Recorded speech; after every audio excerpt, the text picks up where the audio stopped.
Halo, selamat malam Pak. Terima kasih sebelumnya.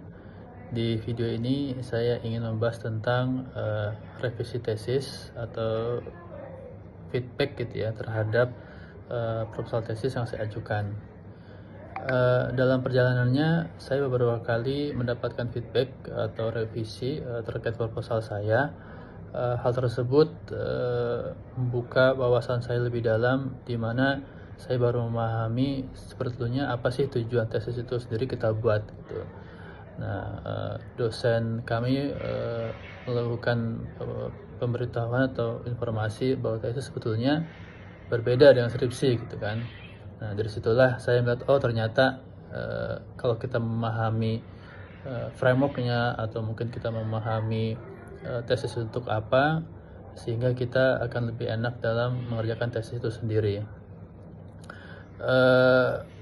Dikarenakan juga saya sudah vakum, terakhir itu saya S1 15 tahun terakhir. Jadi mungkin untuk tesis ini saya juga bisa dibilang kaget gitu ya, dan bersyukur mendapatkan dosen pembimbing atau mungkin dari BINUS terkait dengan tesis itu sendiri.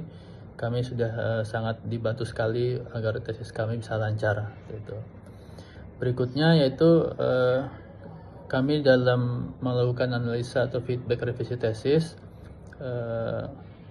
kami yang pertama yaitu menganalisa feedback yang telah diberikan gitu. Kadang-kadang kami mencatatnya gitu ya, kita membaca lagi, memahami kembali setiap komentar dan juga revisi yang disampaikan. Nah, kita membuat kategorisasi atau pengelompokan feedback seperti metodologi, analisa data, tujuan pustaka, dan juga kesimpulan. Yang kedua yaitu perbaikan metodologi. Jika terdapat saran atau mungkin kritik terhadap pendekatan penelitian, kita bisa melakukan perbaikan terhadap metodologi. Nah, jika diperlukan, kita bisa menambahkan justifikasi dengan teori yang lebih kuat atau referensi yang kita informasikan. Yang berikutnya yaitu yang ketiga, revisi tinjauan pustaka. Memeriksa kembali referensi yang digunakan dan tambahkan literatur terbaru atau lebih relevan jika diperlukan. Lalu memastikan sumber yang diikuti benar-benar mendukung argumen yang disajikan dalam penelitian. Yang keempat yaitu penyempurnaan analisis data.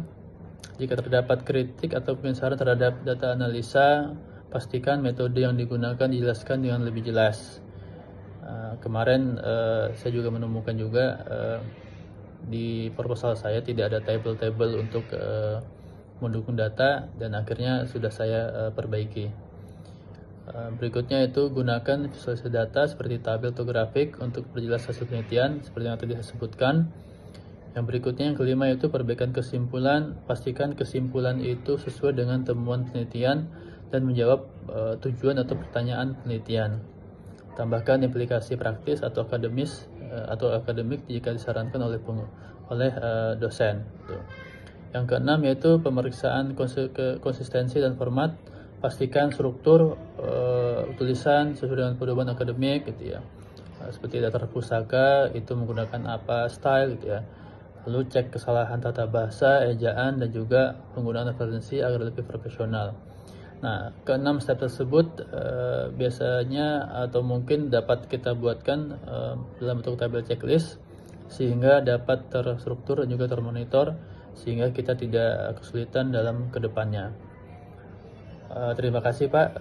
Referensi ini kurang lebih saya juga ambil di beberapa internet dan juga dari YouTube dan juga dari BINUS. Demikian Pak yang saya sampaikan. Mohon berkenan memberikan arahan lebih lanjut. Terima kasih.